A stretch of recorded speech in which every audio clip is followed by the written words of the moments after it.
Hi friends, ఎలా ఉన్నారు? నేను మీ విశ్వనాథ్ సార్ని.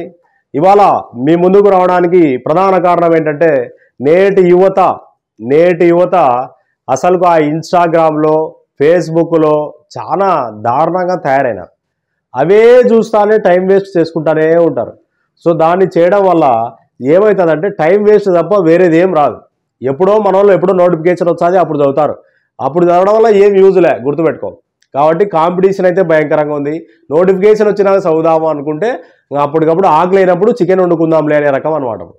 ఆకలి కడుపులో కాలిపోతుంటుంది. ఇంకా అప్పుడు నువ్వు చికెన్ వండుకునే ఏం పప్పన్నం తిన్నా కూడా పెద్దగా టేస్ట్ అనిపిదు అనమాట. కాబట్టి గుర్తుపెట్టుకోండి. సో రైట్ ఫ్రెండ్స్, ఒక క్వశ్చన్ చేద్దాం. 4,500 రూపాయలు 4,500 is distributed among PQR. 50% of P, 33 1/3% of Q and 25% of R is equal. What is the share of R? అంటే 4,500 రూపాయలను PQRలకు పంచారంట. P యొక్క 50% వాటా అంట. సో 50% అంటే ఏమని అర్థం? 1/2 అని అర్థం.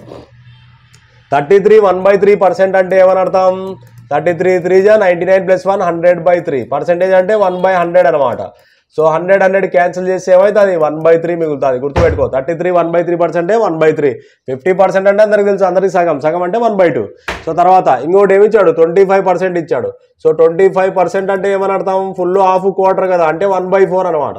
సో కాబట్టి ఇక్కడ P యొక్క 50% వాటా అంట. P యొక్క 50% వాటా అంటే P × 1/2 is equal to. So తర్వాత Q యొక్క 33% 1/2 అంట. అంటే Q × 33 1/3% అంటే 1/3 ఈజ్ ఈక్వల్ టు. తర్వాత R యొక్క R × 1/4 అనమాట. సో ఈ మోడల్ ఉన్నప్పుడు మీకు నిష్పత్తి అనుపాతం క్లియర్గా చెప్పిన. ఒకసారి మన యాప్లో పోయి అవి చూసుకుంటే మీకు డీటెయిల్స్ వస్తాయి. ఒకవేళ so P/2 is equal to, ఇదే model. P/2 is equal to Q/3 is equal to R/4.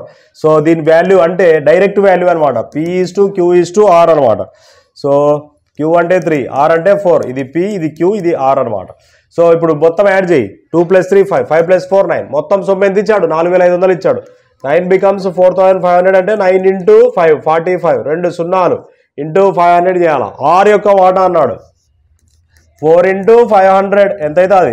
2000 అవుతుంది. This is our answer. 2000, third option. So ఇలా అనమాట. అంటే క్వశ్చన్ చూడు. P యొక్క 50% వాటా, Q యొక్క 1/3 వాటా, R యొక్క 1/4 సమానం అంట వాటాలు. కాబట్టి P/2 = Q/3 = R/4 అంటే ఏమని? 2:3:4. 2 + 3 5, 5 + 4 ఎంత? 9. 9 becomes 4,500 అంటే 9 × 500 చేస్తే సరిపోతుంది. సో R వాటా అన్నాడు, అంటే ఇంటూ 500 చేసాం కాబట్టి దీన్ని కూడా ఇంటూ 500 చేసాయి. So right, next question.